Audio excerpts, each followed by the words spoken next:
Кайрадан интернетте эмнеге рубрикасы назарыңызда. Биз алдыда бүгүнкү күндөгү айрым маалыматтарга токтолуп, соц тармактын колдонуучулары тарабынан айтылган пикирлерге токтолобуз. Кызматта мен Тутан Мелисов, анда алдыда интернет тармагындагы маалыматтарга чогуу саякат жасайлы. Биз менен бирге болуңуз.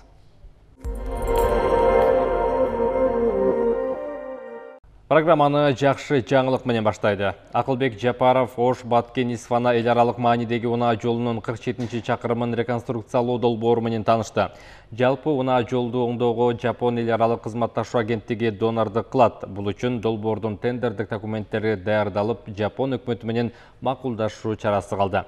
Курулуш иштери быйыл башталышы керек. Реконструкциянын алкагында аталган участкада 7 көпүрө жөө жүргүнчүлөр үчүн жер астынан өтмөк куруу каралган. Министрлер кабинетинин төрагасы транспорт министрлигине жол куруу ишин ыкчамдатууну, тараптар менен сүйлөшүүнү тездетүүнү тапшырды. Ошол эле учурда куруу иштеринин сапаттуу жүрүшүн белгиледи. Президенттин Ош облусундагы өкүлү Зиядин Жамалдинов жол тыгындарын чечүүдө кошумча долбоорлорду дагы сунуштады. Мындай жаңылыкка соц тармактын колдонуучулары дароо реакция жасап, жагымдуу жаңылык катары кабыл алып, жолду эртерээк куруп бүтүп, ишке берсе экен деп тилек кылгандардын пикири көп болууда. 90 күн аябай көп экен. Жайка Японияда дагы консервативный келет. Азыр эмтен переговорду баштап, надо бир хотя бир 60 күндө бүтсө дагы март, апрель, майда башталып кетет.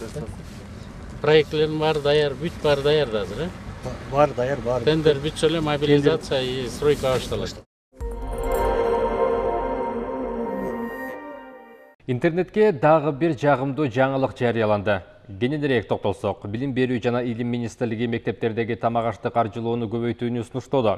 Бүгүнкү күндө мектеп окуучуларынын тамак ашына бюджеттен 7 сом, алыскы аймактарга 10 сомдон бөлүнүүдө. Бирок продукциянын баасы көтөрүлүп, жеткирүүчүлөр тендерге катышууну каалашпайт. Мындан улам аталган башкармалык каржы министрлигине мектеп окуучуларынын тамак ашына бөлүнгөн каражатты 14-20 сомго чейин көтөрүүнү сунушташты. Белгилей кетсек, Бишкек шаардык мэриясы быйыл балабакчалар менен мектептердеги тамак ашка бөлүнгөн каражатты көбөйтөт. Бул тууралуу шаардын бюджетинин долбоорунда айтылат. Демек, 1-класстан 4-класстан окуучулар үчүн 22 сом болот. Мындай жаңылыкка ата-энелер өз ойлорун калтырышып, комментарий жазышууда. Биздин балдарга мектепте бир печенье менен чай берет. Балдар тойбойт. Көтөрсө жакшы болот эле. Эң туура, биз дагы эң кымбат деп айына 150 сом беребиз, Кадамжай району. Аябай жакшы болмок, бирок туура жака иштетилгенин да көзөмөлдөш керек. Баарына бирдей кылсын, Бишкек Ош деп бөлбөй. Жакшы болмок, продукту кымбат деп биз айына 160 беребиз. Кээде ошол акчаны табыш да кыйын болуп калат. Акча төлөп жатабыз го, ошону бекер кылыш керек.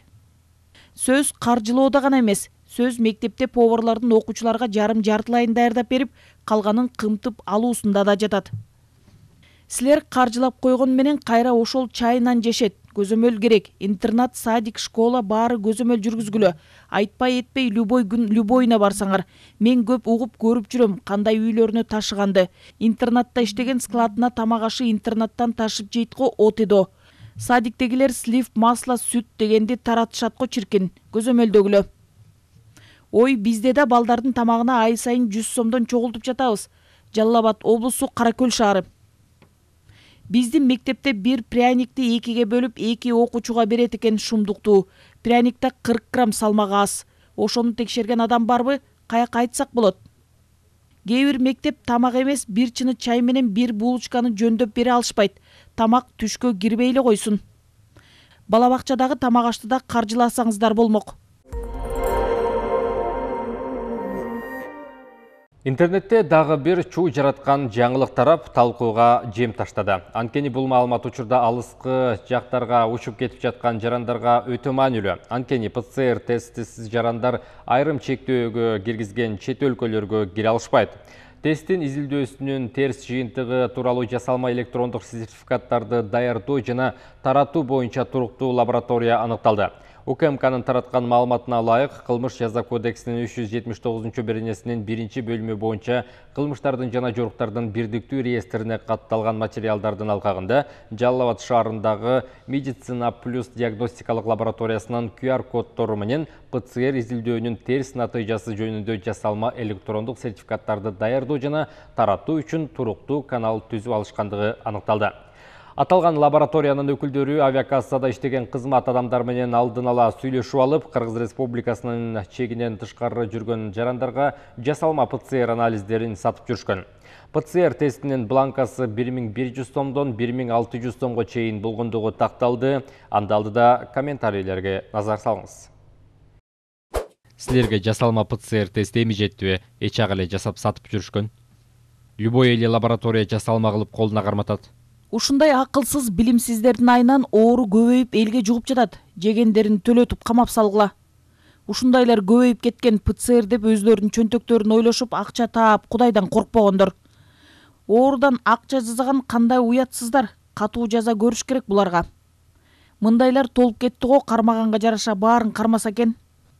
Акча деген жөн эле воздуктан түшүп жатат буларга, жөн эле бизнес.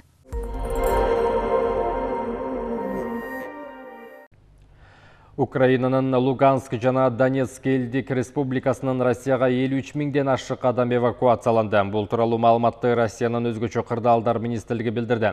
Андагы маалыматтарга таянып, орус басылмалары жазып чыкты. Маалым болгондой, көчүрүлүп жаткандар жетим жана жаш балдар менен аялдар жана кар-картаңдар бар. Алар поезд аркылуу азырынча Россиянын 3 облусундагы пункттарда жайгашты. Мындан тышкары бир нече облус келе турган качкындарды кабыл алууга даяр экенин билдирген. Россиянын өзгөчө кырдаалдар министрлигинин маалыматына караганда, Владимир Путин убадалаган качкындар үчүн 10 000 рубльды 700 жаран алган. Алар да Луганск жана Донецкте абал курч бойдон калып атышуу токтобой жатат. Бул маалыматты интернет колдонуучулары көз жаздымда калтырбай, мындай жагымсыз жаңылыкка дароо реакция жасашты. Анда комментарийлерге токтололу. Ошол үчүн мигранттарды кууп жаткан турбайбы? Жумуш орду керек да буларга. Тынчтык эле болсунчу. Россия молодец, Украинанын жарандарын таштабайт. Баары бир Мурда Союздун карамагында болгондор бири-бирин таштабайт. Мындай жер талашы, эл талашы эч жерде болбой эле койсунчу, тынчтыкта жашагым келет. Байкуш кичине балдарга эле убал болду, качкын болуп, курсактар ачкы болуп, сабыр тилейм. Канча жылдан бери эле бир маселени чече албай келишет. Бир жаңсыл кылып алышса жакшы болот эле, жүрөк саада кылбай. Кудай өзүң сактай көр, жакшы заманда эмне жетишпейт, эртерээк тынчса экен. Кудай сактасын, согуш болбосун. Кудайым батыраак тынчтык болсун.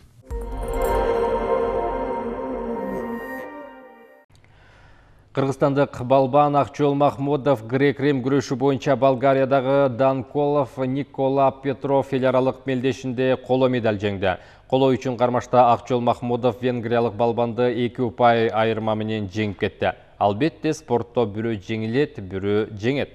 Ошентсе да коло байгеда бул жеңиш экенин интернет колдонуучулары спортчу Акчол Махмудовду колдоп, коштогон комментарийлерди жазышууда. Иранды басып өткөндөн кийин болду да.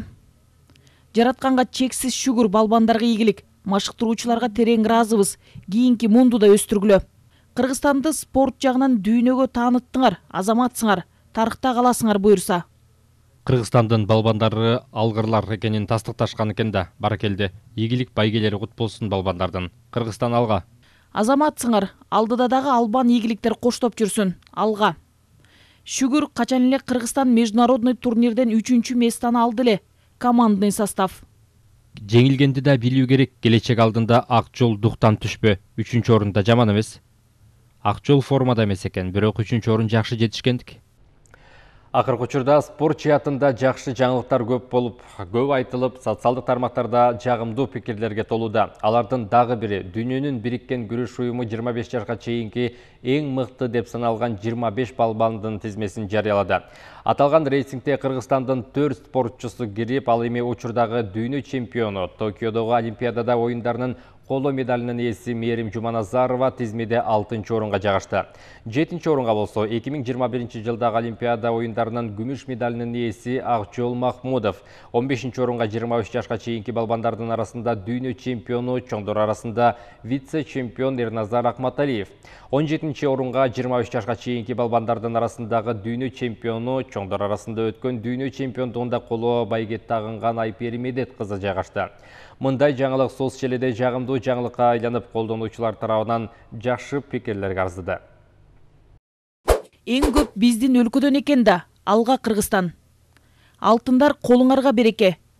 Азамат Кыргыздын кыраандары көптөн бери мындай жетишкендик болгон эмес. Дароо 4 спортчу кирип кубандырды. Баарыбыз биримдикте жардам берип Кыргызды колдойлу. Алга айымдар. Курманжан эненин кыз сайкалдын бизге чейинки кыйын айымдарынын арбактары колдоп, ушундай чыгаан айымдар көбөйө берсин. Бар бол Кыргыз, кайтпа Кыргыз, умтула бер Кыргыз. Биз сыймыктанган спортчуларбыз. Алгалай бергиле. Мамлекетибиздин туусун дүйнөгө тааныта турчулар силерсиңер. Ушундай жакшы жаңылыктар көп болсунчу, окуп алып аябай сүйүндүм. Эң сонун жаңылык экен.